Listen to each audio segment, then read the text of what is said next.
Bapak Ibu yang dikasih Tuhan, firman Tuhan pada malam hari ini masih seputar tentang berkat. Ya, saya ingin mengawali tahun-tahun ini temanya berkat dulu ya. Karena mau nggak mau kita butuh berkat ya. Berkat bukan cuma uang ya. Sekali lagi saya katakan, kadang-kadang kita pikirnya kalau berkat itu duit gitu. Tidak, berkat itu banyak. Kesehatan, termasuk materi, bahagia, sejahtera, itu adalah berkat. Nah, namun bagaimana Bapak Ibu Saudara yang dikasih Tuhan, kita bisa diberkati Tuhan. Nah, tema pada malam hari ini adalah bergembira di dalam Tuhan mendatangkan berkat. Ya, kita akan lihat Mazmur 37 ayat keempat. Bergembiralah karena Tuhan, Ia akan memberikan kepadamu apa yang diinginkan hatimu. Nah, ini luar biasa sekali Bapak Ibu ya. Kemarin saya berbicara tentang begini. Tuhan itu memberikan kepada kita kebutuhan kita, bukan keinginan kita. Ya, tetapi kok ayat ini dikatakan begini, Ia akan memberikan kepadamu apa yang diinginkan hatimu. Ya, padahal keinginan manusia itu banyak sekali ya. Keinginannya aneh-aneh, Bapak Ibu ya. Sudah pengen ini, pengen lagi ini, pengen itu, dan lain sebagainya. Tetapi Tuhan itu memang memberikan apa yang kita perlukan, apa yang kita butuhkan, bukan apa yang diinginkan. Tetapi ayat ini konteksnya berbeda, Bapak Ibu. Meskipun di sini ditulis begini, Ia akan memberikan kepadamu apa yang diinginkan hatimu.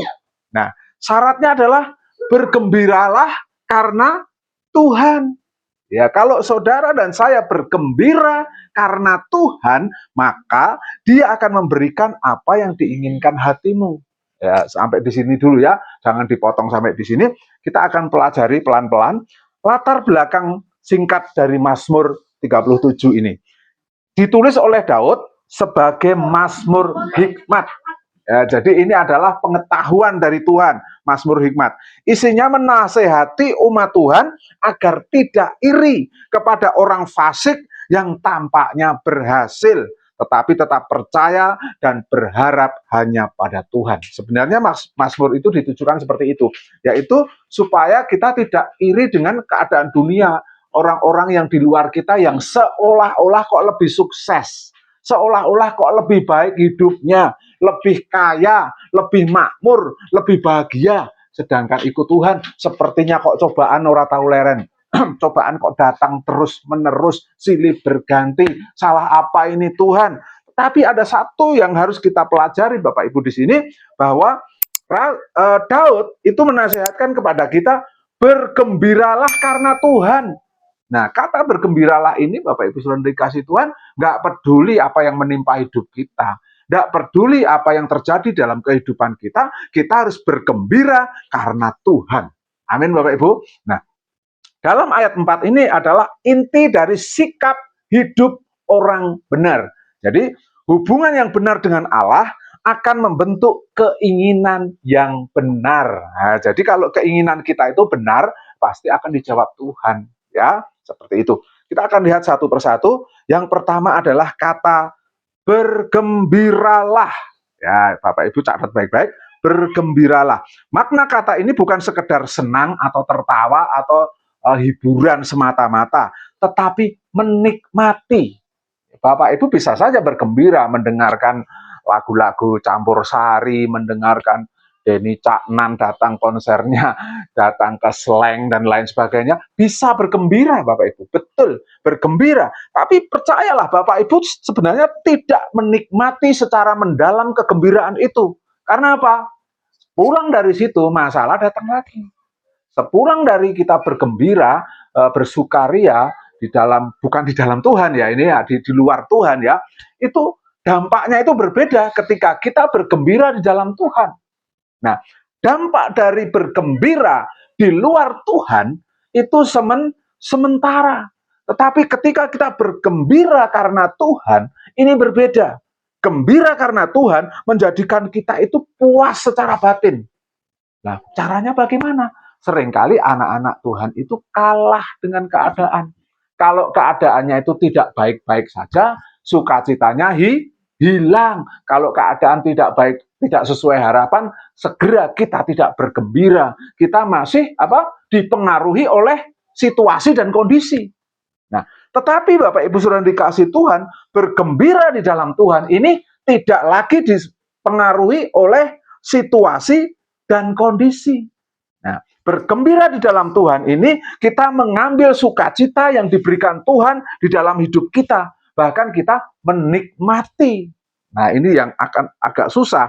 Tuhan tidak hanya ingin ditaati, tetapi Tuhan ingin kita menikmati sukacitanya yang diberikan Tuhan. Nah, di mana Tuhan memberikan sukacita kepada kita?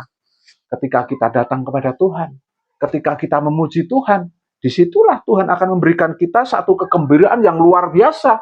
Bahkan Alkitab mengatakan damai sejahtera Allah yang melampaui segala akal akan memelihara kamu, ya, di hati dan pikiranmu. Ini melampaui segala akal. Kalau dihitung-hitung matematika, tidak ada alasan untuk kita gembira. Saat ini saat yang susah. Ya, amin Bapak Ibu. Jangan diamin kayak ya.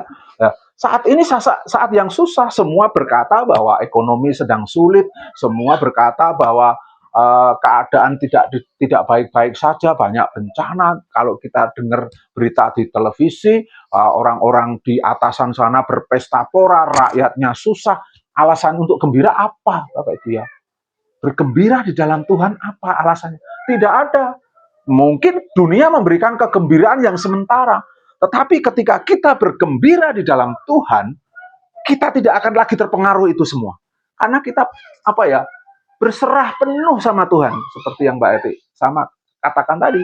Ketika Mbak Eti tidak pernah berserah sama Tuhan, ya kita sama saja gendong masalah itu terus. Ya, gendong terus. Kadang-kadang kita di dalam curhat sama Tuhan, kita itu nangis. Boleh kok nangis ya. Karena secara psikologi, orang yang nangis di hadapan Tuhan, itu juga akan plong. Ya, kita ketemu teman nangis aja plong. Apalagi nangis sama Tuhan. Kita boleh ngomong sejadi-jadinya yang paling rahasia pun, kita ngomong sama Tuhan. Kalau kita ngomong rahasia kepada manusia, hati-hati. Kadang-kadang itu akan dibocorkan, dibumbon-bumboni, dipelintir, akhirnya menjadi sesuatu yang fitnah. Nah, tetapi ketika kita ngomong Tuhan, ini loh hidupku Tuhan. Saya butuh Engkau Tuhan. Saya butuh Tuhan menolong saya Tuhan. Ya, kita curahkan saja. Tuhan, aku ini susah loh Tuhan. Ini suamiku seperti ini, istriku seperti ini, keluargaku seperti ini. Silahkan curhat sama Tuhan. Silahkan. Nah, ketika saudara datang kepada Tuhan, curhat sama Tuhan, kegembiraan itu akan hadir di dalam hidup kita. Amin Bapak Ibu. Jadi tidak ada alasannya untuk kita tidak bisa bergembira di dalam Tuhan. Pasti kita bisa bergembira. Tinggal kita mau atau tidak. Ya. Jadi itu Bapak Ibu. Yang kedua adalah begini. Tadi katakan bergembiralah. Nah, kata bergembiralah itu sebenarnya perintah ya Bapak Ibu. Yang kedua karena Tuhan, ya. Sukacita orang percaya dipuaskan atau berpusat pada pribadi Allah dan bukan pada keadaan. Nah, di situ dikatakan bergembiralah karena Tuhan, berarti saudara tidak boleh bergembira hanya karena keadaan baik-baik saja. Ya, kadang-kadang kita itu senang sukacita ketika masih banyak duit. Sesok berase si eneng, ya. Sesok meh nempur opo eneng, meh ngemol eneng, ya toh. Ora enek masalah. Anak-anak baik-baik saja, suami baik-baik saja, istri baik-baik saja. Nah, kita bergembira, itu keadaan, Bapak Ibu, ya. Terus ada juga kita itu bisa bergembira karena kita punya banyak duit, punya tabungan, ya, punya apalagi deposito. Ya, beberapa hari yang lalu saya ngantar ke teman saya yang orang Malaysia itu dia mencairkan deposito itu 1 M, 1 miliar itu Bapak Ibu ya. Terus saya ditawari sama pegawai BNI itu, kalau Bapak pindahkan dana ke sini deposito ya 1 M, Bapak nanti langsung cashback 14 juta masuk rekening. Tapi 1 M-nya itu tidak boleh diambil selama 1 tahun, tapi kita dapat cashback. Belum tiap bulan dapat bunga. Jadi kalau Bapak Ibu punya duit 1 M, ya, duitnya nyambut gawe dewe, ya. Ora usah diutek-utek, berdoa sama Tuhan supaya dapat 1 M, ya. Jadi rasa iso pelayanan terus, orang goleki upo terus, ya, karena duitnya wes jalan sendiri, cari uang 1 M. Angel enggak Bapak Ibu? Tidak ada yang mustahil kalau Tuhan berkehendak. Tapi pertanyaannya, kita setia enggak? Nah, kadang-kadang keadaan harta benda seperti ini membuat kita bahagia dan merasa aman. Simpenanku oke, ya, saya bergembira. Nah, waktu saya ditawarin itu ya, batinku ya, dit gambar ulo. Jadi saya ikut ditawari Bapak Ibu, suruh mungkin darah wong sugih, ya, ngeterke wong sugih, darah ini wong sugih gitu ya Bapak Ibu ya. Jadi saya malah ditawani, sampai saya tuh di WA dikasih promo-promo dan lain sebagainya. Tapi ya saya bilang lain kali Mbak, lain kali. Lain kali rada kemelindis ini padahal yombo kapan ya. Tapi saya percaya kalau Tuhan berkehendak pasti bisa ya. Nah, seringkali harta ini menjadi patokan utama kita untuk bergembira. Tapi bagaimana jika semua apa yang kita sebagai patokan ini, sebagai pijakan kita bergembira ini hilang? Bagaimana kalau keadaan tidak baik-baik saja? Bagaimana kalau harta kita tidak ada, buat makan aja susah? Jabatan juga, Pak. Ketika pensiun kadang-kadang orang stres. Saya punya banyak teman, dulu waktu kerja dia punya banyak jabatan yang tinggi ya. Begitu dia pensiun, tidak punya gaji, mulai stres, mulai sakit, penyakitnya datang. Karena apa? Stres dulu punya jabatan. Nah, tetapi Bapak Ibu Saudara dikasih Tuhan, orang yang bergembira karena Tuhan, dia tidak akan pernah dipengaruhi oleh keadaan, tidak pernah dipengaruhi oleh harta, tidak pernah dipengaruhi oleh jabatan, bahkan tidak pernah dipengaruhi oleh pencapaian kita atau keberhasilan kita. Gembira di dalam Tuhan itu satu perintah, bergembiralah. Pertanyaannya, Bapak Ibu mau bergembira atau tidak? Wes itu aja. Kalau Bapak Ibu mau bergembira, Tuhan, aku hari ini mau bergembira di dalam Tuhan. Karena kegembiraan di dalam Tuhan itu mendatangkan berkat. Terus Bapak Ibu. Yang ketiga, ia akan memberikan. Nah, di situ tadi dikatakan, saya urutkan ya, bergembiralah karena Tuhan, ia akan memberikan.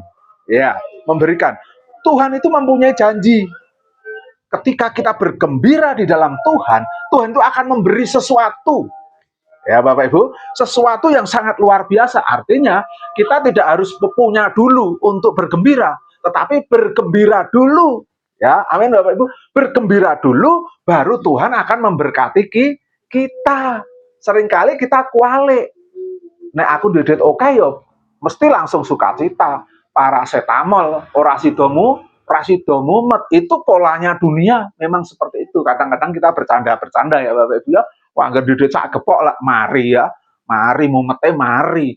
Ya secara psikologi mungkin bener. Ada nek mumete tumor otak ya tetap ora mari Bapak Ibu ya. Ya, seperti itu. Jadi kita itu syaratnya harus bergembira dulu, baru berkat Tuhan mengalir. Bahkan firman Tuhan juga mengatakan hati yang gembira adalah obat. Bukan diobati dulu baru sembuh, bergembira dulu baru mendapatkan kesehatan, mendapatkan obat. Ya, orang yang sakit ketika dia mempunyai hati yang pahit, mempunyai hati yang tidak sukacita, ketika diobati dia pun nggak sembuh-sembuh, karena hatinya susah terus. Nah, tetapi ketika orang itu sakit dan dia tetap sukacita, tetap memuji Tuhan, diobati gampang mari. Bapak Ibu, ini satu contoh saja Bapak Ibu. Artinya apa Bapak Ibu? Kita bergembira dulu, berkatnya baru ngikuti. Meskipun kita nggak ada apa-apa. Susah loh Bapak Ibu, nggak ada apa-apa itu susah. Ya saya ngalami. Tetapi Tuhan mengatakan, kamu tidak boleh susah. Kamu harus bergembira, karena dibalik kegembiraan di dalam Tuhan, karena Tuhan loh, bukan karena caknan, bukan karena slang, bukan karena apa ya. Kegembiraan kita harus dari Tuhan. Kalau dari mereka-mereka itu sementara. Tapi ketika kita benar-benar bergembira di dalam Tuhan, mungkin kita berdoa, kita memuji Tuhan, kita ibadah, sukacita itu akan membuat kita itu makin diberkati Tuhan. Amin Bapak Ibu. Sayang sekali kita tidak percaya sama Tuhan. Opo iya sih gitu loh. Jadi kalau ke gereja aras-arasen. Karena opo ora penak musiknya pales. Lah sing pimpin pujian Burina. Swen, misalkan ya Bapak Ibu. Tetapi ini salah satu cara ketika kita itu datang sama Tuhan, aku akun niatku itu ibadah, titik. Ya, ketika niat kita ibadah, kita akan bersukacita, bergembira di dalam Tuhan. Lainnya lupakan dulu. Habis itu baru urusan-urusan yang lain. Ya, terus yang keempat adalah tadi yang ketiga ialah dia akan memberikan. Ya, yang keempat keinginan hatimu. Nah, ini yang saya singgung tadi ya.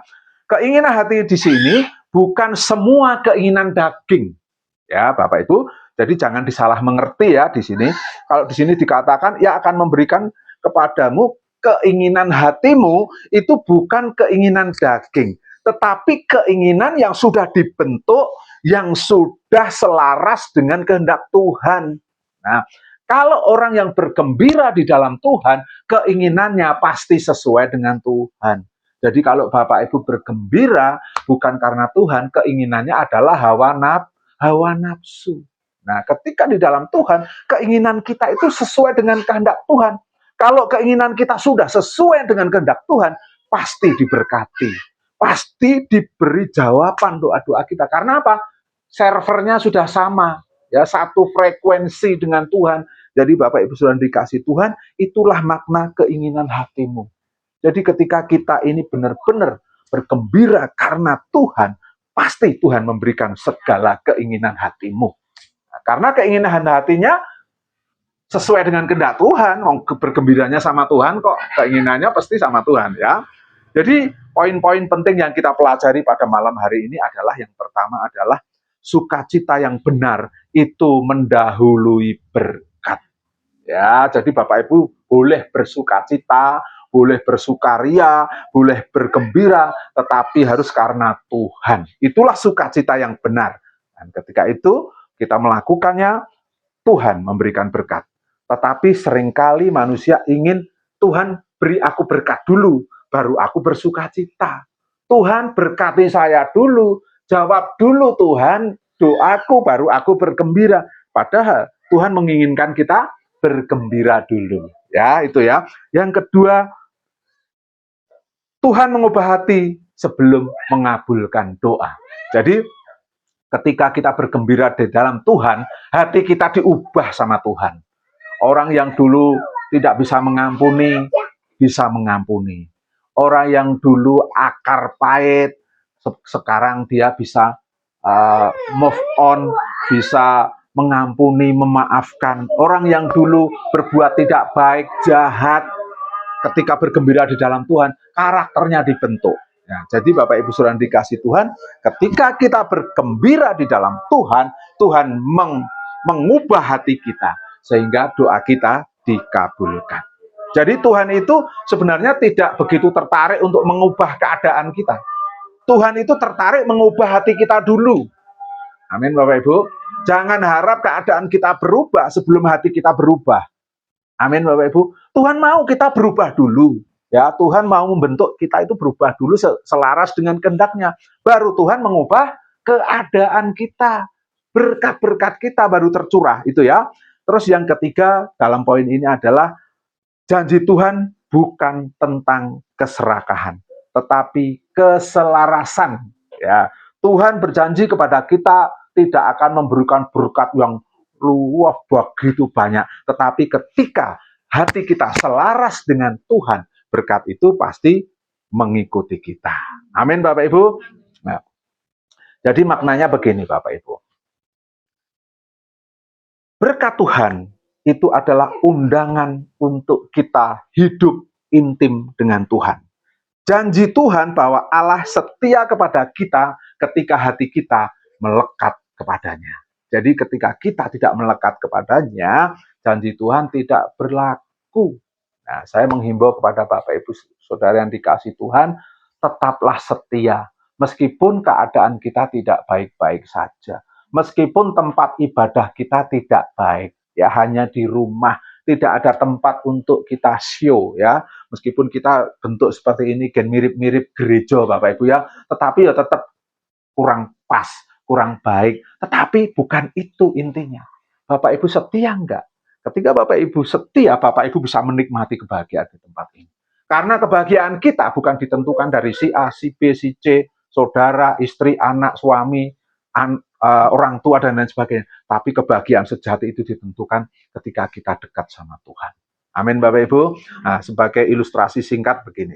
Ada seorang anak kecil yang sangat dekat dengan ayahnya. Ya. Anaknya ini kadang-kadang tidak selalu minta mainan. Ya, anak itu tidak selalu dia minta mainan terus. Coba Bapak Ibu, anak ini ketika mempunyai banyak mainan, dia tidak minta mainan terus, Bapak Ibu ya. Tetapi dia hanya meminta dekat dengan orang tuanya. Coba Bapak Ibu, anak kecil ya, itu dikasih mainan banyak, tetapi kalau ditinggal orang tuanya, dia apa? Ikut, ya kemana-mana dia mau ikut, gitu loh. Ini artinya apa? Anak sudah tidak membutuhkan mainan, tetapi dia hanya ikut orang tuanya. Ical ini kalau ditinggal mungkur boe, gitu ya, langsung dia ngomong, mana ikut, gitu ya. Kadang-kadang dipenggak gitu, nangis karena kepengen ikut. Kenapa pengen ikut? Karena hatinya melekat kepada orang tuanya. Nah, tetapi ketika anak ini hatinya melekat kepada orang tuanya, apakah orang tuanya akan cuek saja? Apakah orang tuanya akan diam? Dia tahu yang terbaik. Anaknya dibeliin susu, anaknya dibeliin apalagi mainan lagi, atau dibeliin kue senengane. Itulah hati orang tua. Hati Tuhan juga seperti itu. Ketika kita hanya ingin melekat sama Tuhan, bergembira di dalam Tuhan, Tuhan tuh kita tidak minta apa-apa, hati kita loh, kepengen apa, dikasih Tuhan. Pernah nggak Bapak Ibu merasa, kok berkat Tuhan kok pas karo sing dingen-ngen awake dhewe? Pernah ya Bapak Ibu ya? Kok pengen klambi biru delalah ono wong ngeki klambi biru. Ya, pengen batik, delalah enek wong ngeki batik gitu loh. Ini kan karena apa? Hati kita melekat sama Tuhan, sehingga keinginan hati kita yang kita tidak ucapkan pun, Tuhan memberkati kita. Amin Bapak Ibu. Inilah kuncinya. Ketika hati kita melekat sama Tuhan dan bergembira di dalam Tuhan, berkat itu langsung mengalir dalam hidup kita. Mau Bapak Ibu berkat mengalir? Ya. Penutup. Mazmur mengajarkan kita bahwa Tuhan bukan hanya pemberi berkat, Ia adalah berkat itu sendiri. Ya, jadi kalau Bapak Ibu cari Tuhan, jangan cari berkatnya, tapi cari sumber berkatnya. Ya, karena Tuhan itulah berkat di dalam kehidupan kita. Ketika Tuhan menjadi sumber berkat sukacita kita, maka hati kita dipuaskan. Hidup kita diarahkan dan doa-doa kita dijawab sesuai kehendaknya. Amin. Saya kira firman Tuhan sampai di sini, biarlah ini menjadi kekuatan bagi kita, dan saya menghimbau Bapak Ibu, apapun keadaan kita, tetap bergembira di dalam Tuhan. Amin Bapak Ibu. Amin.